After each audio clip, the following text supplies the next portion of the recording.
trust me when I say that you're going to experience the biggest shift, and things are going to get so much better from the inside out when you do this. When you stop trying to fix the relationship and you stop trying to make them get it and you stop trying to control it. And I know how hard it is to stop trying to control it. It turns into arguments, it turns into fights, it turns into this painful banging your head against a brick wall, disappointment after disappointment after disappointment when this person keeps letting you down. So maybe it's time for you to go into observer mode, right? Observer mode from a place of self-worth. Observer mode from a place of, I know what I want. I know I want a stable, loving, calm relationship with this person. Be the person that you want to be. This is where it's so true that you've got to be the change. If you go into observer mode and you know within yourself what you want, what you've been asking for, and you ask for something, a clear conversation, you ask for a boundary to be met, you ask to be treated and talked to with love and respect, and this person does not do that. They let you down. They don't text you back. They say they're going to do something and then they don't. And you observe it. Just observe it. Now, you will know the disappointment of letting someone mess it up. You will know that they're disappointing you, but you'll also be able to step back and witness it rather than be in the throes of the pain, and you will not be abandoning yourself again. Let them mess it up and let them lose you. Now, there is a benefit to them losing you. There is a benefit to you going into observer mode and stopping trying to control it, because you will feel the authenticity of this relationship, and this person will no longer be enabled to continue behavior that has hurt them and inevitably will end up keeping on hurting themselves. There's only a certain level of connection and depth that someone can get whenever they're continuously not showing up in a relationship. They keep on experiencing themselves over and over and over again. And now you might be someone who has seen and empathized with the way that this person is and who this person is being. You might be able to deeply see why this person is the way that they are, and you've been showing up as loyal and consistent, and you love that about you and you want to keep doing it. But now it's time to turn it around and be loyal and consistent to the relationship that you want, which means, like I say, going into observer mode for a while. At this point in a connection or a situation, whatever it is that you're in at the moment with someone, you have to start being really loyal to yourself, and you're gathering information. You might feel and know on some level that this isn't right. The way that this person is treating you, the situation, you really want to set a boundary. You really want to be strong. You really want to say no, I'm going to walk away forever, goodbye, but you can't. And the reason why you can't is probably because you haven't got enough information. And the reason why you haven't got enough information is probably because you keep trying to fix it. You keep brushing things under the rug. You keep arguing and saying what you want, but then actually going against your own boundary. And therefore you never get to experience the information that's in front of you. So when you actually kind of emotionally step back, you don't even need to tell this person that you're going into observer mode. You just need to do it. You just need to go into this kind of mindset of, I'm gathering information. Let's see if they say they're going to do something and they do it. That's amazing. If they don't do it, that's also information for you. And when you've got enough information, you'll be able to set a proper boundary from a really authentic, strong place. But whenever you're kind of trying to people please, trying to fix it, just hoping that they'll hear you this one next time, they'll get it next time you scream it in their face, right? and you keep doing that, you're kind of not giving them the opportunity to mess up. And then you're not giving yourself the opportunity to gather appropriate information, the level of information that you need in order to feel really strong within yourself. I know that it's scary, but there is power in letting things be as they are without trying to fix it. I know it's really scary, like I say, because you feel really vulnerable, because the part of you that's trying to control it, that's trying to fix it, that's trying to convince them, that's showing them the information that they need and hoping that they'll take it, that's the scared part of you. That's the younger part of you that wants to be seen, wants to be loved. And it makes sense that you keep abandoning yourself in order for you to get those needs met, because that's what you've known, that's what you've done. This is the emotional home that you're familiar with. But if you want to break this pattern and you want to experience love, respect, kindness, connection, deep connection that you're longing for in a relationship, you have to let people show up as they are. And not as you wish, that they not stay for versions of them that have not yet evolved to meet you.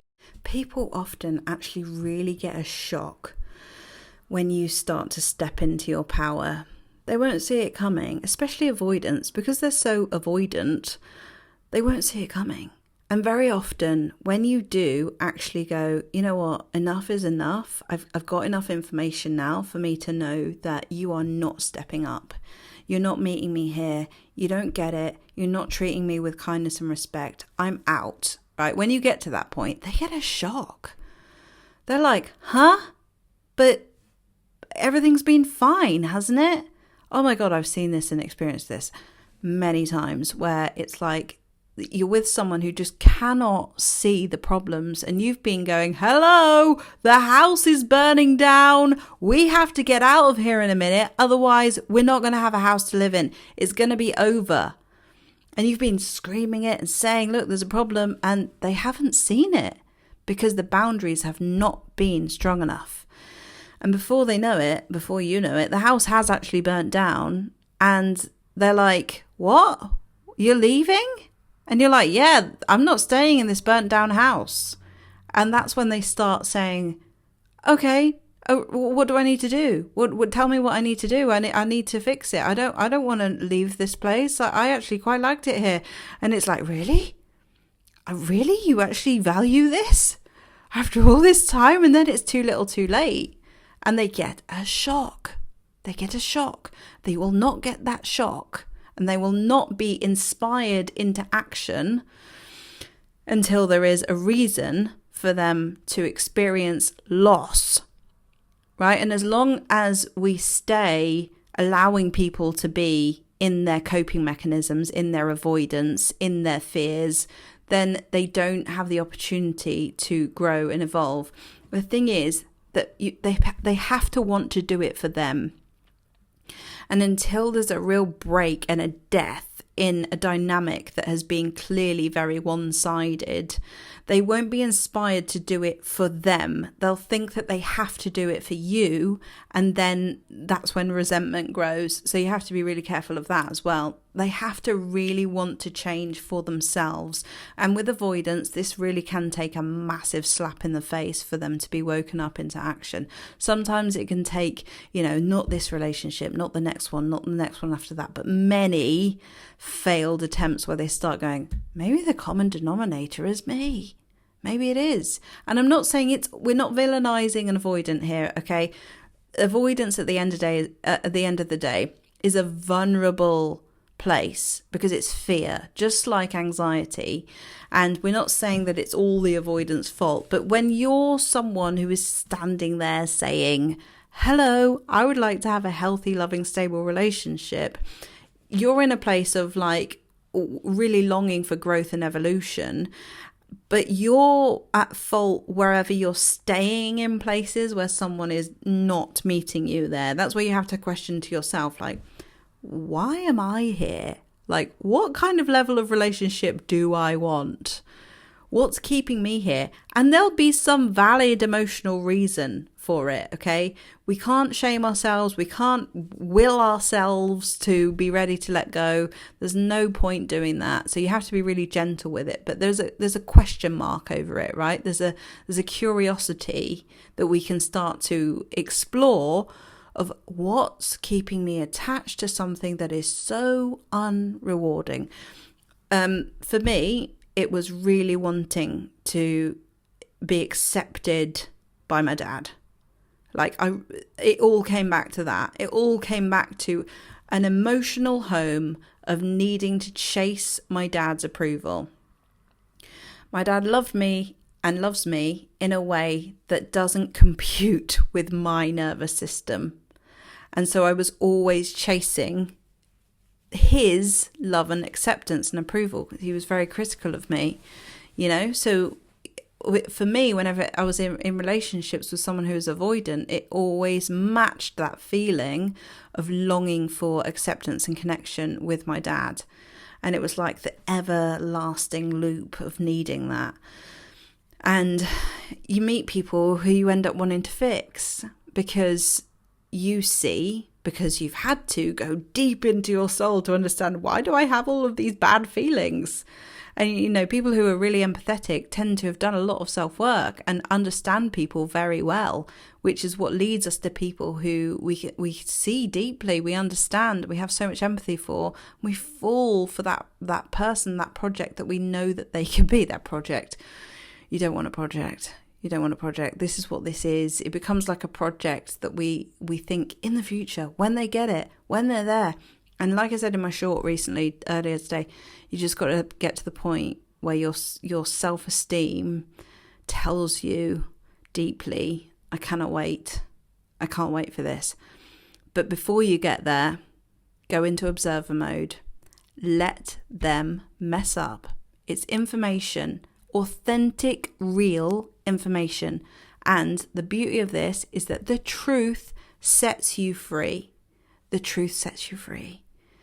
You get out of purgatory, you get the information, and this is what creates transformation and change, not just in you, massively in you, because you start to really level up in your sense of self-worth, your confidence, you start to feel stronger, but also in the people around you, even this person. That is possible. I've seen it so many times. It doesn't always happen straight away, but there is the possibility, and you don't want to hang on to this, because what's the bloody point in holding on to this? And you need to get to a point where you're not hanging on to it. But there is the possibility that with these transformations in you, you can spark change in someone else. Because when people around you change the dance, the moves of the dance, other people have to be able to still dance with you, in whatever way that is. And it can inspire someone to go, yeah, they seem calmer, they seem stronger, they seem happier. What are they doing? I want to know what they're doing. And it can spark real solid change in people later down the line. It could be years later down the line. It could turn into like a beautiful friendship that you have years down the line. Who knows? You just want to let go as much as you can when you're ready to the attachment about what you think this should be, and get the truth. And you get the truth by observing. You're an incredibly beautiful, loving person who's watching this video. Most of the people who end up watching my video are beautiful souls who want to be loved deeply and have an enormous amount of love to give. And you have to be really proud of the level of relationship that you're looking for. You know that that's a good thing. You know what you're wanting in a relationship: connection, loyalty, stability, to break patterns, to create transformation in your life, in your family's life. That's an incredible aim and a standard to hold. Now, from there, go into observation mode, right? And just witness, is this person matching my vision? If not, just start to observe it. You're gathering information, then in time, you will know what to do. You'll know the boundary to set, okay? But if you're not there yet, it's okay. It's okay for them to lose you. It's okay for them to mess it up.